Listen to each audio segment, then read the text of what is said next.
안녕하십니까. 보존하세 흥부르 치과병원 서울점 대표원장 윤범희입니다. 요즘에 영상을 보시고 치근단 절제술이 되는 케이스인지 찾아오시는 분들이 굉장히 많으세요. 너무 고맙게 생각하고 있고, 제가 치근단 절제술을 전문으로 하고 있고 하면서도 뿌듯하고 좋아하는 수술인데요, 그런 저임에도 불구하고 일반적인 치근단 절제술보다 긴장을 하고 조심히 접근하는 치근단 절제술 케이스가 있거든요. 그런 케이스에 대해서 오늘 좀 보여드리도록 하겠습니다. 상악에서는 가장 어려운 게 상악동이라는 광대뼈 속에 있는 빈 공기주머니랑 뿌리 끝이 다 있는 경우가 굉장히 많아요. 그래서 저희가 이제 수련 받을 당시에도 상악동으로 수술하는 이물질이나 잘라낸 뿌리나 저희가 지혈을 하기 위해서 쓰는 코튼 같은 것들이 넘어가는 것을 막기 위해서 굉장히 노력하는 수련 과정을 많이 했고요. 경험을 쌓고 면허를 따고 이 분야에서 오랫동안 수술을 해본 결과 상악동이 이제 조심은 해야 되지만 두려워할 건 아니다. 임플란트도 저 같은 경우는 굉장히 많이 하고 있고요.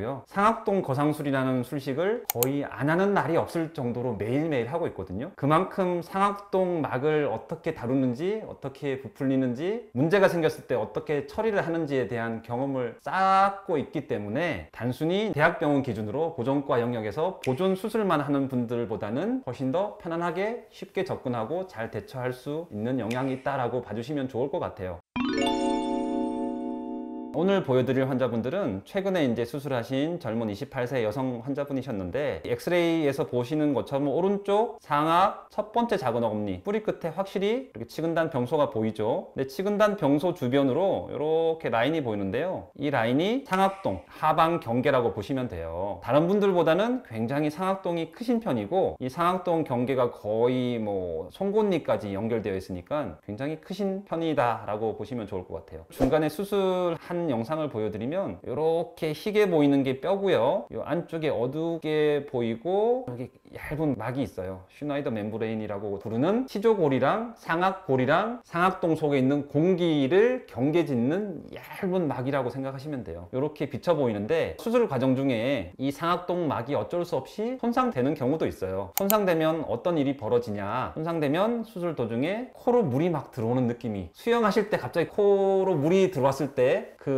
안 좋은 느낌 비슷하게 들 때가 있으실 거예요. 그럴 때 이 상악동막이 손상돼서 물이 들어갔다라고 생각을 하시면 되고요. 일단 깨끗한 물만 상악동으로 들어가면 상관이 없겠지만, 치근단 절제술을 하는 과정에서 뿌리를 잘라내고 그 안쪽에 있는 이물질과 세균을 제거하는 과정이 있단 말이에요. 그런 과정에서 이제 이물질이 상악동으로 유입될 수 있기 때문에 어쩔 수 없이 노출되는 경우도 있지만 그 후에 대처를 하면 되겠지만, 수술 과정에서 가급적 그 상악동 막을 손상을 안 주는 거를 가장 중시하고 있어요. 수술하기 전 CT 영상을 보시면 이렇게 염증 병소가 보이고 뼈가 얇게 남아 있는데, 치근단을 잘라내는 과정에서 약하게 남아 있는 뼈가 부러지면서, 다행히 부러진 조각을 제가 제거는 했지만 막을 손상시키지 않게 잘 진행을 했고요. 치근단 절제술 후 CT 뷰를 보면 보시는 것처럼 뿌리 끝이 잘려져 있고 얇게 남아있던 뼈가 없어져 있고, 뼈 이식제가 여기를 채우고 뼈 이식제가 이 상악동 내부로 퍼져 있지 않은 것을 확인함으로써 상악동이 손상되지 않고 잘 유지됐다 라고 수술 결과가 아주 좋지 않을까 라고 생각을 하고, 다시 말씀드리지만 이 상악동 막이 이 염증이랑 붙어 있어서 염증을 제거하는 과정에서 어쩔 수 없이 뜯어지는 경우도 있어요. 그럴 때는 주변 상악동 막을 잘 박리해서, 상악동 막을 인공 흡수성 콜라겐 막이 있어요. 차폐막이 있어서 그런 차폐막을 이용해서 제가 잘 차단을 해서 이렇게 이제 뼈 이식까지 하고 있는데, 오늘 보여드린 케이스는 얇은, 정말 얇아요. 조금만 힘을 잘못 주면 찢어질 정도로 얇은 막인데, 그 막을 수술 과정 중에서 손상 없이 잘 이제 유지하면서 수술할 수 있었던 케이스를 보여드렸고요. 결론적으로 말씀드리고 싶은 거는, 상악동 염증이 상악동 막이랑 붙어 있더라도 무조건 수술을 못하는 건 아니다. 그리고 수술을 적절히 잘 진행을 하면 상악동에 손상을 주지 않고 상악동 염증을 유발하지 않고도 좋은 결과를 가져올 수 있다. 이렇게 이제 뿌리 끝에 치근단 절제술이 진행된 것을 확인할 수 있고, 상악동 바닥 경계가 있고 상악동 위로 별다른 문제가 없이 오염물이 들어가지 않고 잘 마무리된 케이스입니다. 상악의 구치부들은 방금 보여드린 케이스처럼 이게 이제 상악동 경계라고 보면요, 뿌리 끝이 이렇게 붙어 있는 경우가 되게 많아요. 치근단 절제술을 위해서 뿌리를 접근하다 보면 어쩔 수 없이 상악동이 다치는 경우가 되게 많이 있거든요. 이거를 미리 예측을 하고 어떻게 하면 상악동을 손상 없이 치근단 절제술을 진행할 수 있을까 고민해서 케이스를 접근하고, 많은 경험을 통해서 중에서 이제 이런 것들에 대한 대처 능력이 있는 의사를 찾으시면 나쁘지 않은 좋은 결과를 얻으실 수 있을 것 같아요.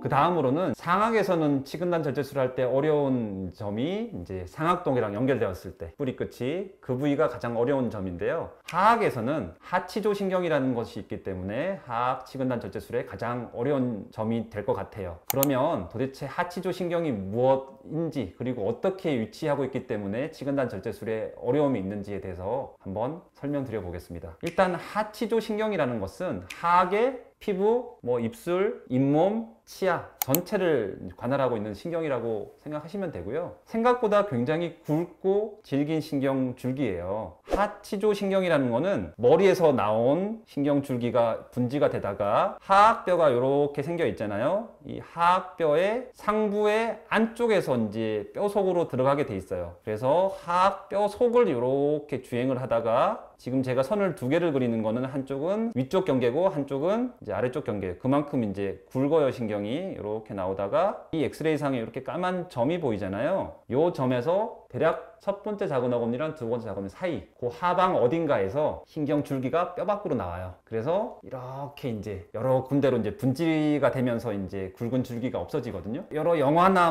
이런 데서 해골이라 그러죠. 사람 뼈를 보면 하악뼈 여기 밑에 구멍이 모든 해골은 두 개가 있어요. 그게 제가 말씀드리는 하치조신경이 뼈 밖으로 나오는 구멍이다 라고 보시면 되고요. 그 구멍을 멘탈포라멘 20이라는 한글 용어로 부르는 구멍이에요. 근데 그 구멍이 뼈 밖으로 노출되는 부위가 제가 치근단 절제술을 하기 위해서 잇몸을 박리하고 뼈를 노출시키는 부위랑 인접해 있다면 당연히 위험할 수밖에 없고 어려운 케이스가 되는 거예요. 오늘 보여드릴 환자분은 66세 여성분이셨는데 뿌리 끝에 있는 염증 주머니가 이렇게 달려 있고 바로 옆에 제가 말씀드린 이제 20이 엑스레이 상이 보여서 시작할 때부터 되게 긴장감을 가지고 접근을 했던 케이스예요. 이런 이제 염증을 접근하기 위해서 절개를 해당 치아의 앞쪽에서 수직 절개를 하고 잇몸 라인을 따라서 절개를 해서 판막을 이렇게 젖혔죠. 젖혔더니 이 염증은 뼈에 둘러싸여서 직접 보이진 않았고요. 처음에 바로 제가 느낀 게 생각보다 상부에 요 신경줄기가 보였어요. 이렇게 신경줄기가 예측될 때는 무조건 피해서는 이 수술을 진행할 수가 없어요. 오히려 이 신경줄기를 위치를 파악하기 위해서 조심스럽게 잇몸을 뼈로부터 박리하면서 신경 위치를 먼저 확인을 하고요. 그 다음에 이 신경을 손상을 안 주기 위해서 주변을 최대한 피하면서 잇몸을 벌리게 되어 있어요. 조금 징그러우실 수 있겠지만 사진을 보면 잇몸 라인이 일자로 이렇게 젖혀지는 게 아니라 뭔가 이렇게 당겨지는 듯한 느낌이 보일 거예요. 이 부위가 신경이